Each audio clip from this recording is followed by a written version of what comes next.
한 70대 할아버지가 해마다 12월이 되면 폐지 수집으로 모은 돈을 저소득층 이웃에게 기부하고 있습니다. 30년 동안 폐지 수거로 돈을 모아 기탁하고 있는 것인데 올해도 100만 원 상품권을 기부했습니다. 건강이 허락하는 날까지 봉사를 하고 싶다는 충남 천안의 장광래 씨를 사건 반장에서 만나봅니다.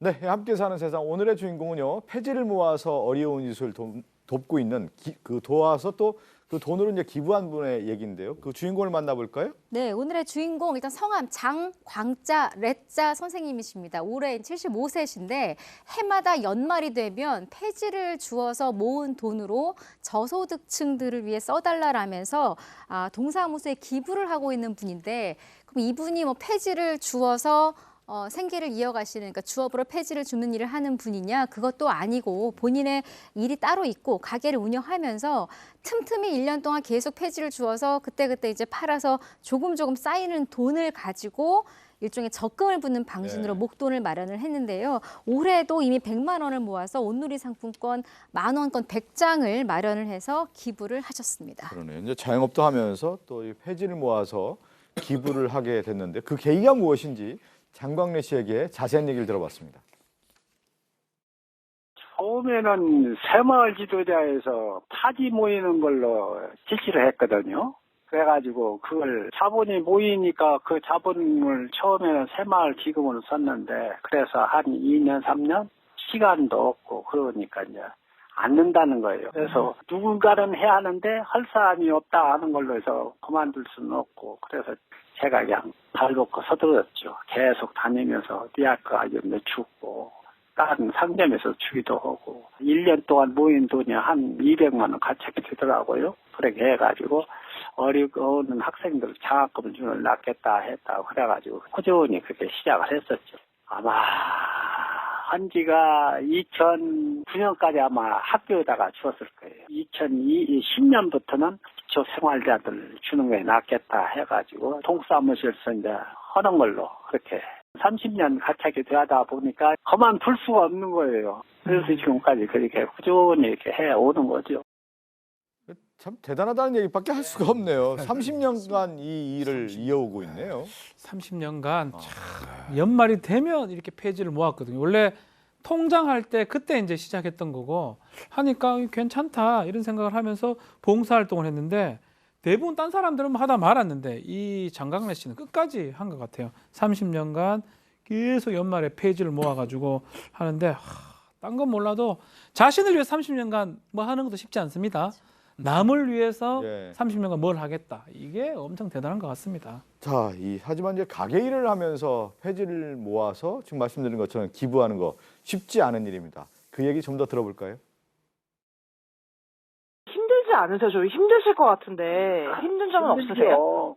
여름때 같은 때는 그냥 더워서 그렇고 추운 때는 또 춥고 그 애로점이 있어요 다. 요새는 또 그전에 가격이 그동안 키로에 한 돈 100원 이상 되었으니까 참 괜찮았어요. 근데 지금 키로에 50원이니까 박스가 장사가 안 되죠. 그게 지금이니까 그 박스 주시는 분들이 나이 많은 분이 있으니까 지금 박스가 가격이 낮아도 박스가 없는데요. 저 한 10년 후, 15년, 20년 전에만 해도 맨 거리가 박스였어요. 그걸 보고 안 주실 수 없지 않아요, 또. 다른 사람들은 가격이 싸니까 돈이 안 되니까 안 주워 간 거예요. 저는 그 돈이 안 돼도 그때 당시에 다 주워서 모여가지고 다 그렇게 장학금으로 만들었었죠. 애로점도 참 많았다는 얘기를 좀 들었는데 장광래 씨 같은 경우 이제 기부하는 모습을 보고 처음에는 주변에서 오해하는 분들도 있었다고 해요. 그러니까 처음에 그 행정복지센터에 기부하는 모습을 보고 주변 사람들이 저 무슨 다른 뜻이 있는 것 아니냐라는 오해도 했었다고 합니다. 하지만 이게 한 해, 두 해 계속 쌓이면서 선행이 이어지게 되면서 이제 주변에 있는 주민들이 이제 뭐 파지가 보이면은 주워서 갖다 주면서 좋은 일에 함께 동참하는 그런 모습들도 보여주고 했었는데요. 그 이웃들 얘기 들어보면 그래요. 이게 뭐 100만 원이라는 돈, 뭐 크다면 크고 적다면 적은 돈인데 돈의 액수가 중요한 것이 아니라 30년을 한 해도 그렇죠. 빠짐없이 그러네요. 이렇게 선행과 기부를 이어왔다는데 그 의미가 있다 이렇게 판단을 하시더군요. 이게 뭐 10년이면 강산이 변한다고 하는데 30년이면 그 3번 강산이 변할 정도 일을 꾸준히 해왔다라고 하는데 처음에 저희가 설명드린 것처럼 이제 물품으로 전달했는데 예. 요즘은 상품권으로 전달한다고 해요. 예, 처음에는 원래 폐지 모아가지고 이 조성된 돈으로요 쌀하고 라면 그러니까 식품 위주로 물품을 기부를 해왔대요. 그런데 이제 가만히 오랜 세월 이것도 노하우입니다. 30년 되다 보니까 아 이거 집집마다 필요한 물건이 다 다를 수 있겠구나. 예. 아 그렇다면 이거를 살 수 있게 내가 상품권을 주는 게 낫겠다. 그래서 온누리 상품권을 주기 시작했다고 그러네요. 예. 그 온누리 상품권 같은 경우는요. 중앙시장이라든지 천안 지역에 있는 재래시장에서 식당에도 쓰고 미용실에도 쓰고 또 뭐 쌀도 사고 반찬도 사고 생활용품 다 살 수 있대요. 그러네요. 재래시장 내에서. 그래서 현금 같은 건데요. 그래서 이거는 또 한편 보면은 재래시장 활성화에도 도움을 준다. 이런 마음으로 지금 상품권으로 기부를 하고 있다고 합니다. 좋은 생각이네요. 시장 상품권을 주면 시장에서 자기가 사고 싶은 것들을 다 살 수 있으니까요.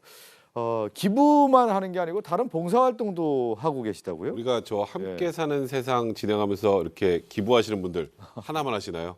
대부분 여러 개 다 하십니다. 이 기부는 그 중에 하나일 뿐이고 일단 현재도 장광래 씨는 주민자치위원 또 행복키움지원단 단원으로 활동하고 있는데 행복키움지원단이라는 건 이제 복지 사각지대에 방치된 그런 좀 어려운 이웃들 그리고 저소득층 발굴하기 위해서 주민들이 자발적으로 참여해서 만든 단체라고 합니다. 그래서 장광래 씨는 이것도 굉장히 놀랐습니다. 30년 동안 이렇게 폐지를 통해서 상품권을 기부한 것도 놀랍지만 매일 아침 하루도 거르지 않고 인근 초등학교 앞에서 학생들을 위해서 교통안전 지도 봉사 하고 계시고요. 이것만 하는 게 또 아닙니다. 하천 정비, 마을 소독, 경로당 어르신 식사 지원 이런 여러 가지 봉사들을 계속 진행해 오고 계시다고 합니다. 네, 오랜 세월 동안 이 봉사를 이어올 수 있었던 것은요. 바로 또 아내의 내조가 있었다고 하는데요. 그 내용도 들어볼까요? 처음에는 안 씻고도 싫어했죠. 시간 뺏기고 집안일은 고통을 알고 좀 힘들었었는데 이제 그게 그 도움이 컸지요. 안 씻고가 또 그렇게 도와주니까 그렇게 한 거지. 만약에 안 씻고가 그걸 끝까지 못 오게 한다면 어떤 남자가 그걸 하겠어요. 남을 돕는 것도 나를 돕는 것이다 하는 생각이지요. 뭐 상부산저 더불어 사는 사이가 되는 것이 좋고 또 적지만은 한 7, 8년 됐는가요? 그러면 이제 초등학교 학생한테 도와줬다는 부모님이 오셨더라고. 그러면서 지금까지도 그렇게 좋은 일 하시냐고. 우리 아들이 지금은 직장도 좋은 데 있어가지고 공부도 잘하고 해서 지금 훌륭하게 됐다고. 그 소리 들을 때 너무나 기쁘더라고요. 나도 보람을 좀 느끼는구나 하는 생각도 들고 그래가지고 지금까지 이렇게 끊지도 못하고 있는 것 같아요.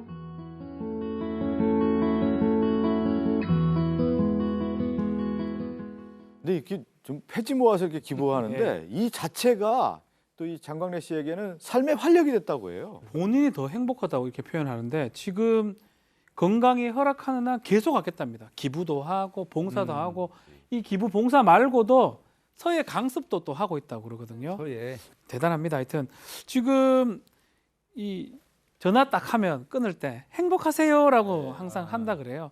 본인이 행복하다 보니까 남들한테도 행복을 전해주고 있고 봉사 자체가 삶의 활력소고 행복의 요인이다. 이렇게까지 얘기하고 건강하십시오 진짜로. 영상이나 사진 보면 거의 항상 표정이 되게 밝으세요. 맞아요. 그러니까 이렇게 봉사를 하면서 본인 스스로 그게 보람이고 또 행복감을 느끼니까 얼굴에도 그런 모습이 보이는 게 아닌가 대단하십니다. 그 12월 되면 왠지 날도 춥고 왠지 쓸쓸한 그런 시기가 이제 12월인데 이렇게 이제 기부를 해서 상품권을 누군가에게 전달했어요. 그 상품권을 그 사람들이 좀 따뜻하게 생활을 할 수 있다라고 하면은 얼마나 또 기쁘겠습니까? 그리고 그 자체가 이분에게 또 삶의 어떤 활력소가 된다고 하니까요. 12월의 어떤 기부라고 하는 것은 삶의 활력소라는 말씀을 좀 드리면서 여기서 인사를 드리도록 하겠습니다.